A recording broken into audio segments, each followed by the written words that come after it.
Have you ever felt like you're stuck in some goddamn pointless vortex of soul-sucking work and a stressful, unsatisfying existence outside of it? Well, if you haven't, you were probably born into wealth. Welcome to hell, motherfuckers!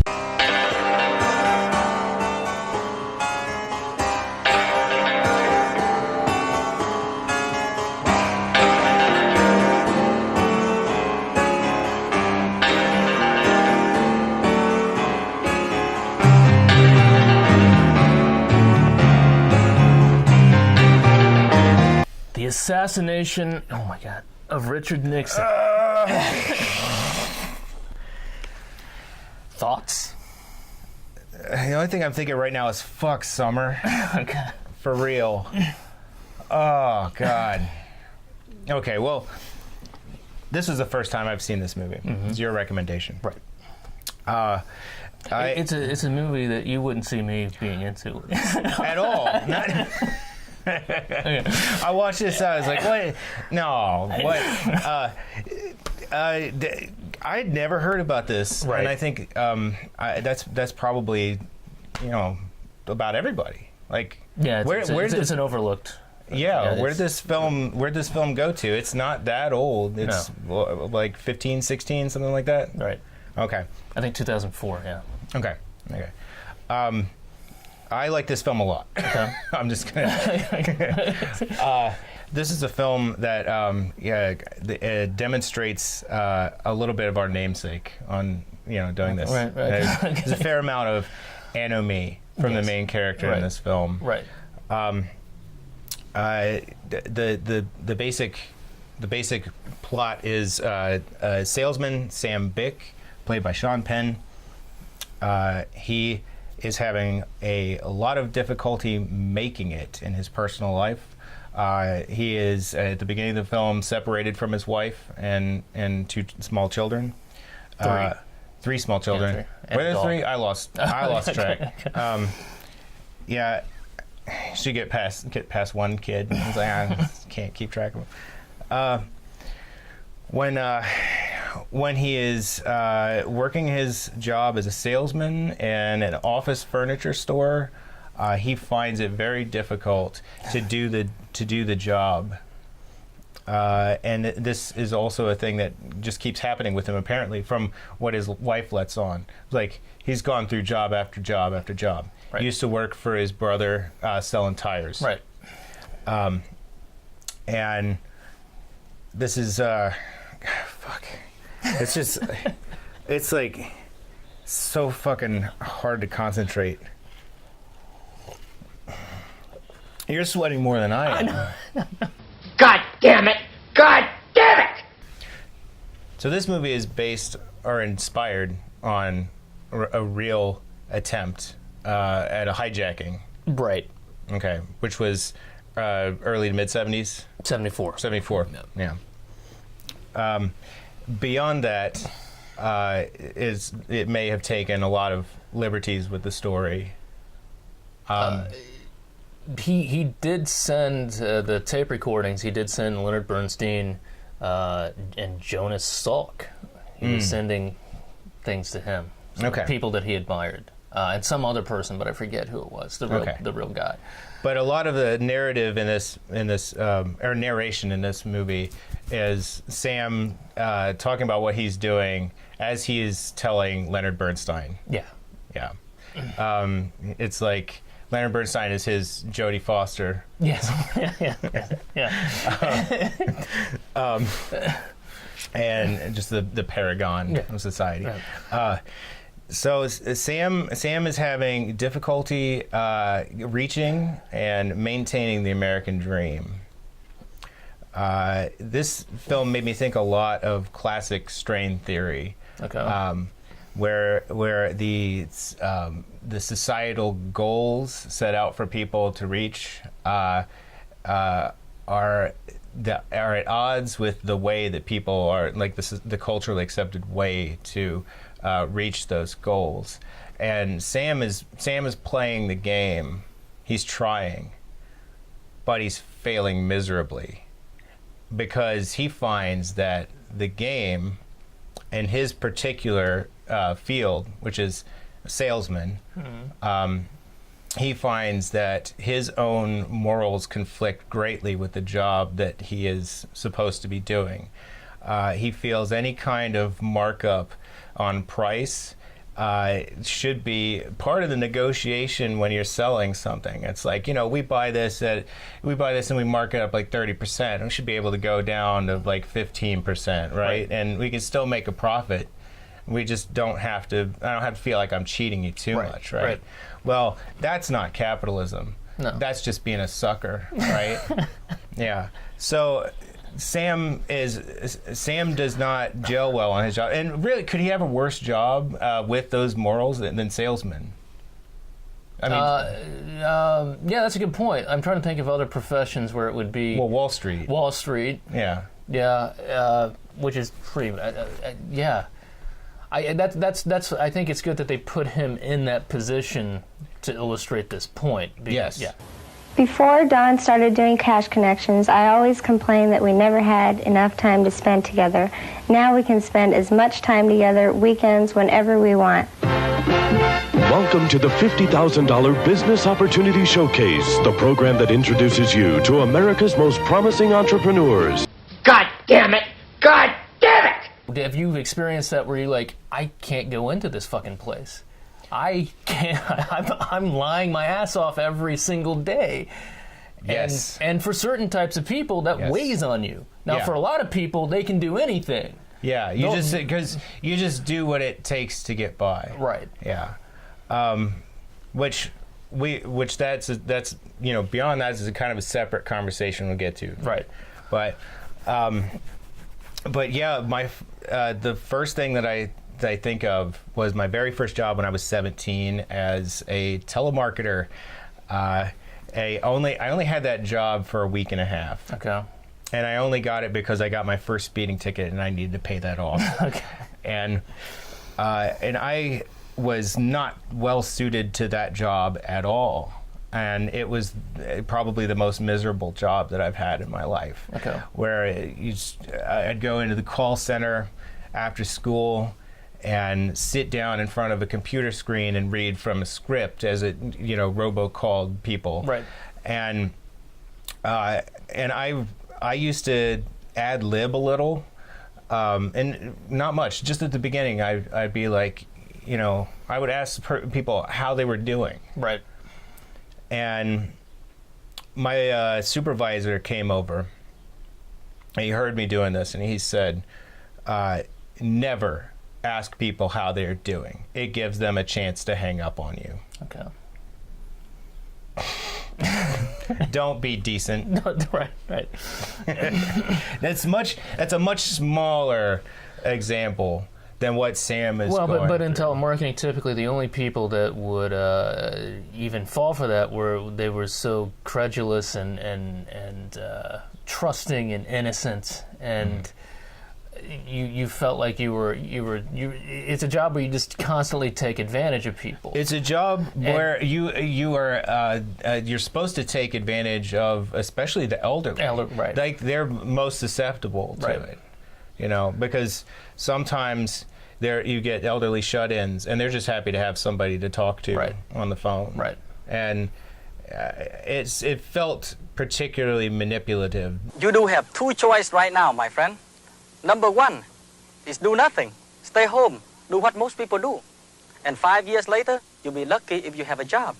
Or number two, you can come to my seminar. Learn the secret of how other people are making millions. God damn it! God damn it! I worked retail, and if you remember, whenever you go check out, they would go, for using your credit card, would you like to try 8 free issues of such and such magazine? And most people, we were required to ask, and most people would be like, no, I'm not interested. So we had a manager who, after we shut down the store, she would re-ring transactions and forge signatures on these cards to get the free magazine, which is a felony. Mm-hmm. Guess who won Manager of the Year? Yeah. And I think he says... She did what it took. Well, I think he says in the movie, Sean Penn says, well, who do you think wins? He goes, the biggest liar. Yes. And it's like, that sums up a lot. It does. Where you can see it as overly simplistic, and in a way it is, but when you get to the fucking root of it, what do you really do to succeed in this country? You're the greatest fucking hucksters are the ones that end up on top. Yes. President Donald Trump knows how to make America great. Deal from strength or get crushed every time.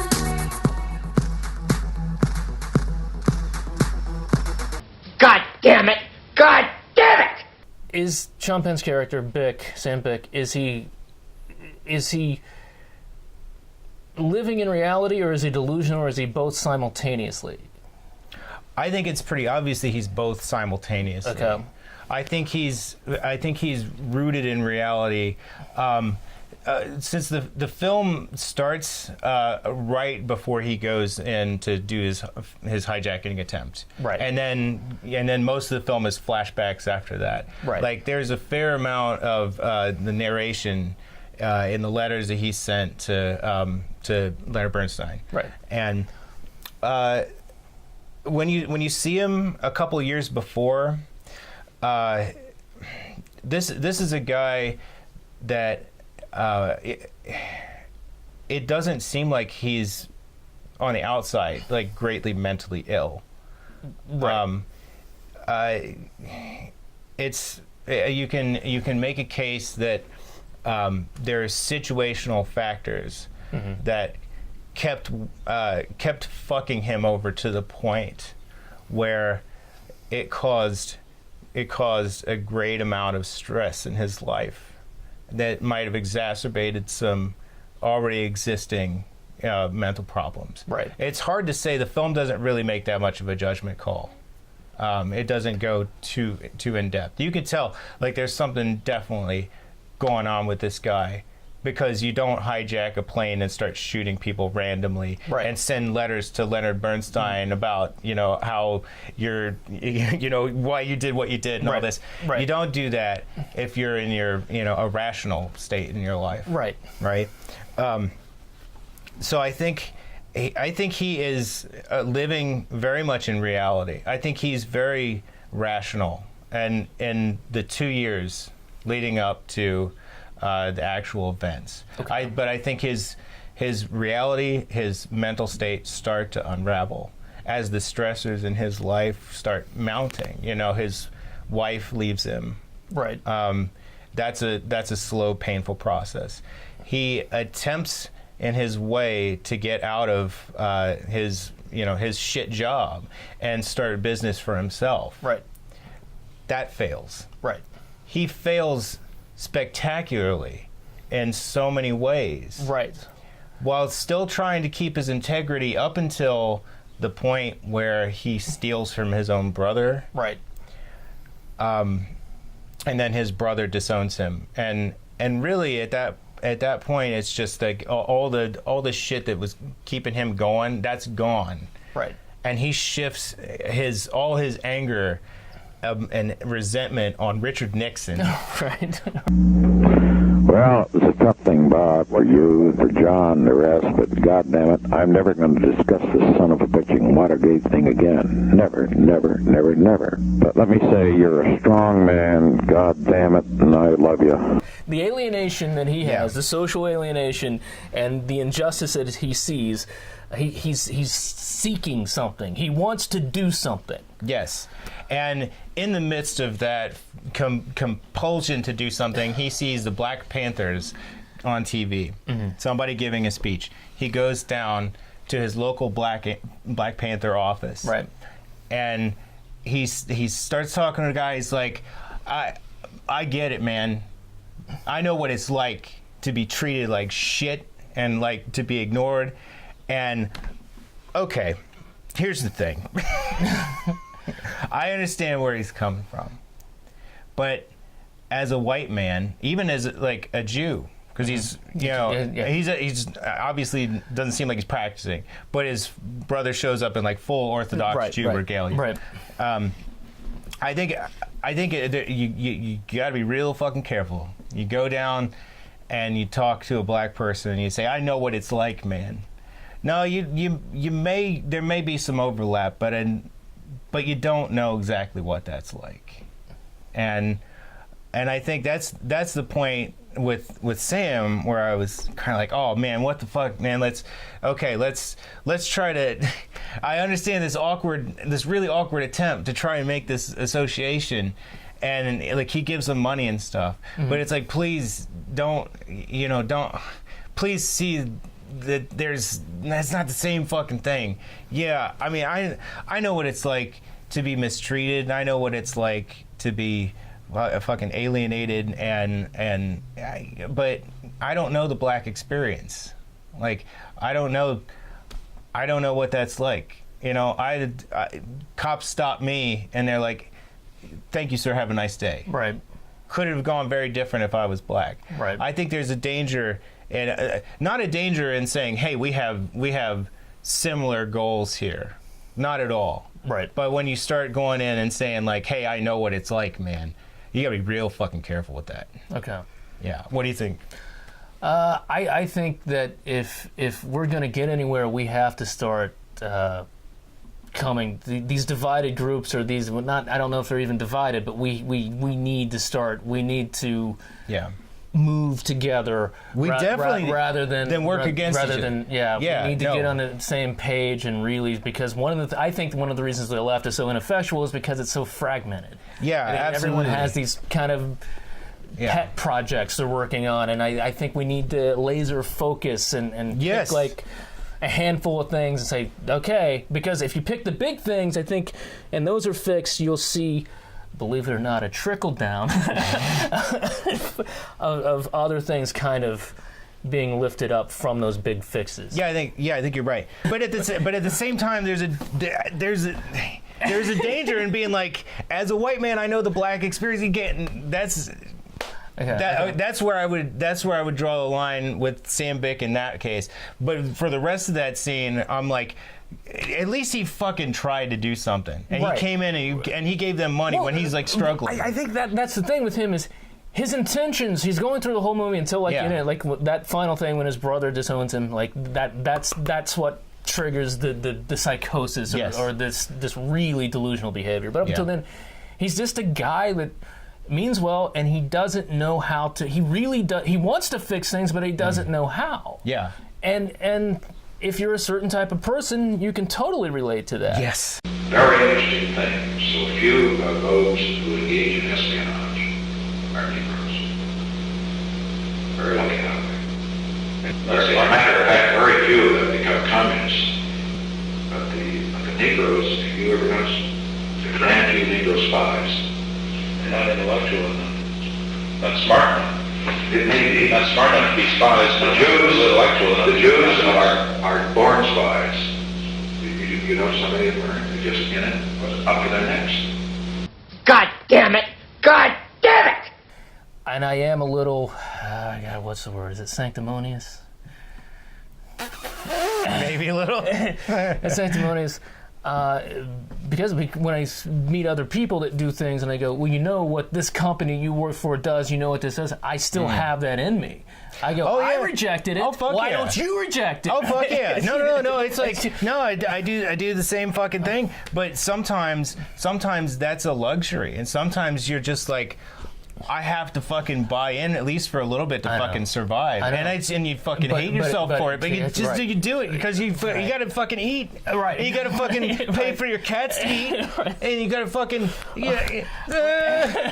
but capitalism.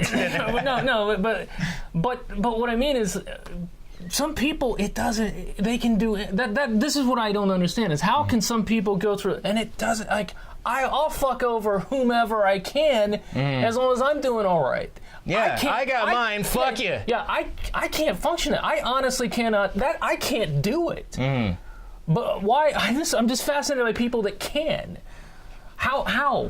Do you know? Can you give me? Can you tell me the psychology of someone that does that? And I don't know, what Republicans. You're saying. How do you do that?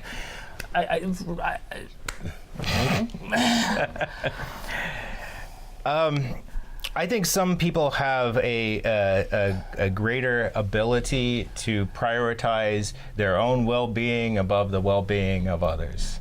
Okay.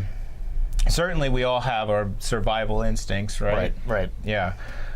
I've got my survival instinct, but part of it is informed by, like, you know, I need other people around to survive too. I need them to be doing well. I need to help them. Right.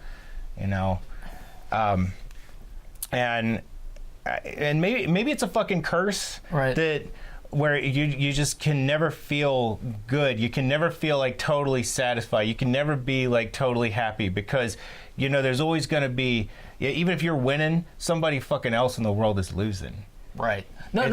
I that's a good point. Like okay, let's say during sex, okay? Say I'm having sex, which is very infrequent, but occasionally it happens. Like, I can't enjoy that because I go, well, there's people out there that can't even do this. There's people out there that may not even have the...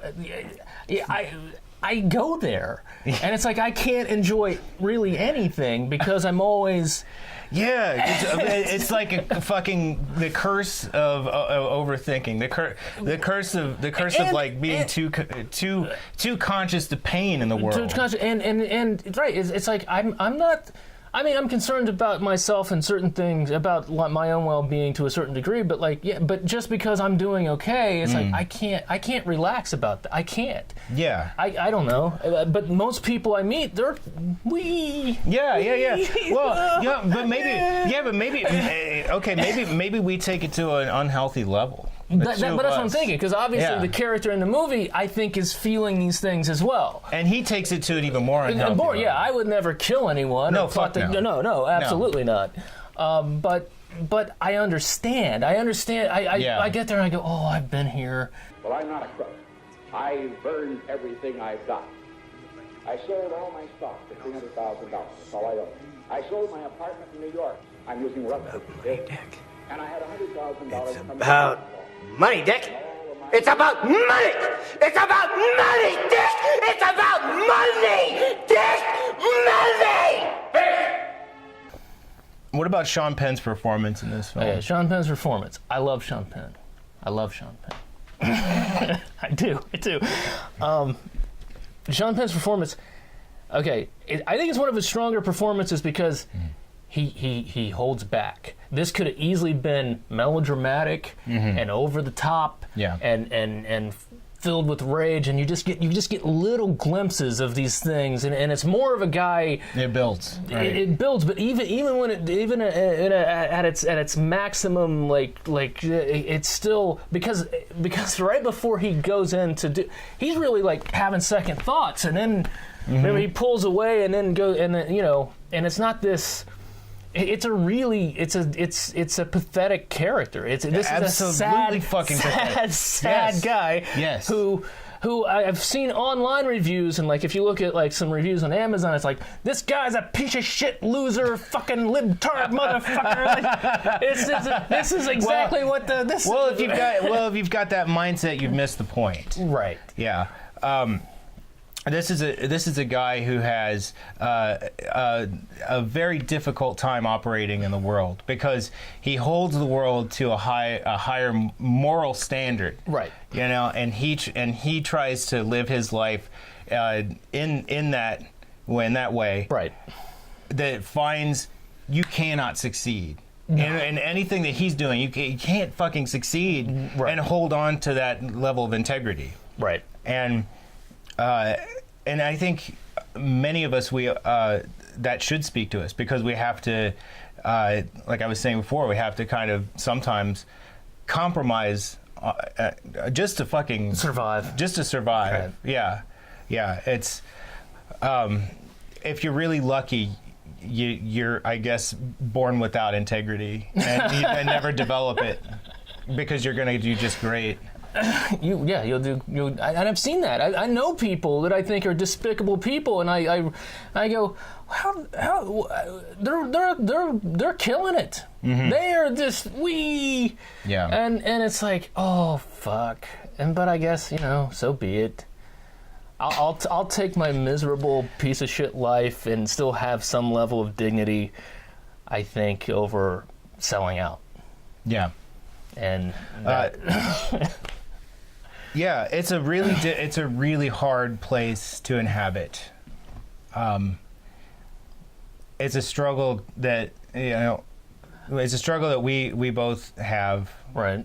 We continue to have into middle age. Yeah, to middle age. Yeah, people always tell me, "You'll grow out of it," and I'm like, I don't think so. Are we any closer to figuring out like how to compromise our own integrity to just be comfortable? Well, that's why I went back to grad school, because the particular thing I don't think this is evil. Mm-hmm. That's why I went back to school, I was like, I can probably live with this. Yeah, if I get a job in this field, and so far I'm like, I can go into my job and go like, I'm not screwing anyone over. I don't have to lie. Yeah. And yeah, but you know what? Those positions. Mm-hmm. Those are the ones that don't make money. No, they don't. Those are the ones that, like, okay, you might get to, if you're lucky, like a comfortable middle class lifestyle. Right. God help you have kids, or if you want to, like, go out and eat a lot. Right. but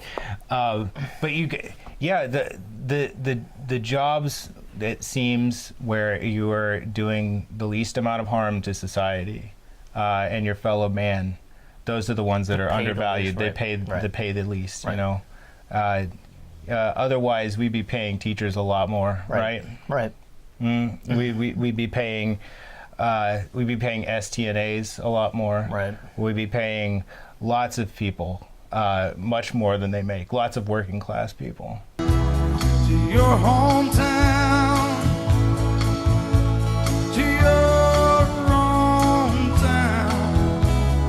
So, in conclusion, I would recommend The Assassination of Richard Nixon. I think it's an overlooked little gem of a movie that kind of harkens back to me of like a American 70s character study that you don't see a lot. Mm-hmm. And I think that's why it wasn't successful, is because there's nothing in this that's, no one can fly, no one... It's just. Is he even more of an everyman than Travis Bickle? Yes, because Travis Bickle was, like not as antisocial as Travis Bickle. No. Yeah. Travis Bickle starts off pretty alienated from the start and gets more and more like mentally ill. Right. And that's true in this film too. But he starts at a higher functionality than Travis Bickle does. Right. Yeah, and then you see a descent. Right. I think Taxi Driver is still the better film. Yeah. But this is a nice companion piece. Yeah. I would watch both of these in the same night and go, all right. Mm-hmm. I too would recommend this film. Okay. Because I think it's if you struggle with the attainment of the American dream, if you are somebody that has tried to do things the right way, and you're not seeing things work out for you, I think that's a lot of us. Right. I think that's. A significant amount of the American people. What is it? 40% of us can't scrape together $400 in case of an emergency. Yeah, and that's not just poor people, working poor people. That's middle class people. We're living paycheck to paycheck, even in middle class jobs now. If you want to see a film about what could be, if you had lived in 1974 and had these problems and decided to take it out on Richard Nixon, there will be a lot to identify with in this film. I think this is a strong film, an overlooked film, and hopefully we'll get some recognition in the future. God damn it! God damn it! Right. Okay. On a personal level, I experience these things. These feelings are my feelings. Yes. But I don't think I'm mentally ill. Aside from, I have definitely a healthy dose of depression and anxiety. But I don't think you can be a living, thinking person without experiencing depression or anxiety on some level. Because if you don't, I kind of think you're a moron. I do. There's something to me is off if you're like, life is great, and it's like, no. Yeah, I would say I have great difficulty relating with people that don't have a fair amount of depression and anxiety in their lives. Right. It's tough. It's like, you got that, you're in the club. Right. Right. You're my light, Verona. My sky. Can't wait to see you as a mom.